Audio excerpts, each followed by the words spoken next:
So now we are going to talk about y equals to sine x, and y equals to a number multiplied by sine x. So a sine x, and I prepared 2, I put it b sine x with some reasons.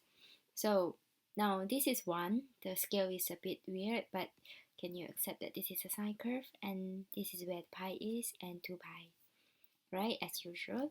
And now I'm going to show you this, the blue one. So observe what happens when a increase, and I start a from 1 and it's going to go to 4 and come back.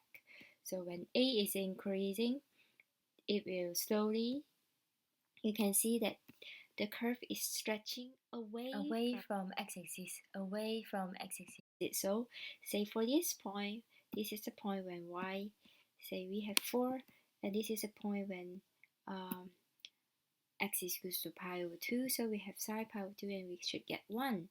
And when we get 1, but because this is a number multiplied by sine x, so the 1 have to multiply by the number given, and in this case is 4, and so 1 times 4 it will go to 4.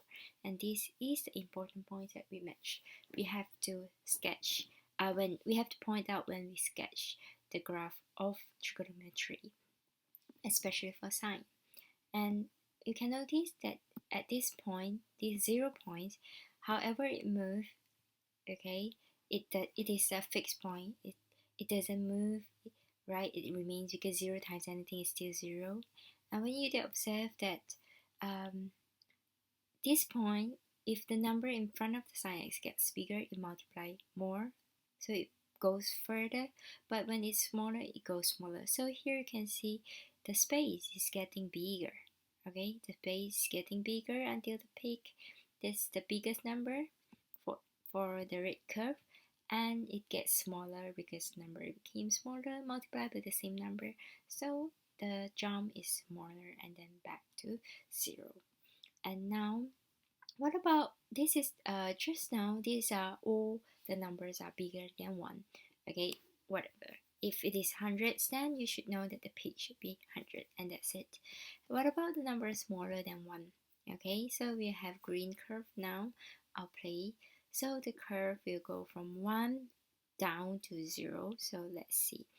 So it gets smaller and smaller and smaller. This number multiplied by 0.198, so it gets smaller.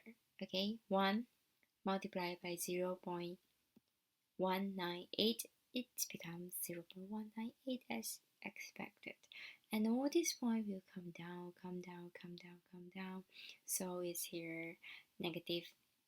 For negative part, it gets closer to x-axis because smaller negative values gets closer to x-axis.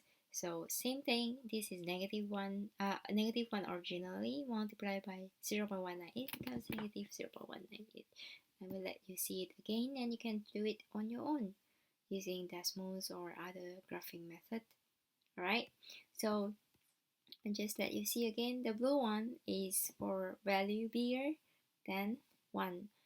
1 when in front of sine x is 1 is just a normal sine curve that you have, and if you have a number smaller than the 1, then that is a green curve. That means your curve should get closer to the x-axis. But if you don't have two curves drawn on the same line, okay, you can see this one looks like any normal sine curve that you have. All you need to do is just make sure you label it correctly. This point should touch, say our A is 2.387, then this point should touch 2.387.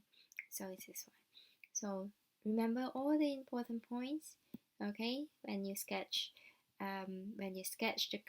the shape, when it comes to this vertical stretching, this is not that obvious unless you have two curves drawn on the same graph, else it will be just a normal sine curve. Now let's hide the blue one and show you once again the green one.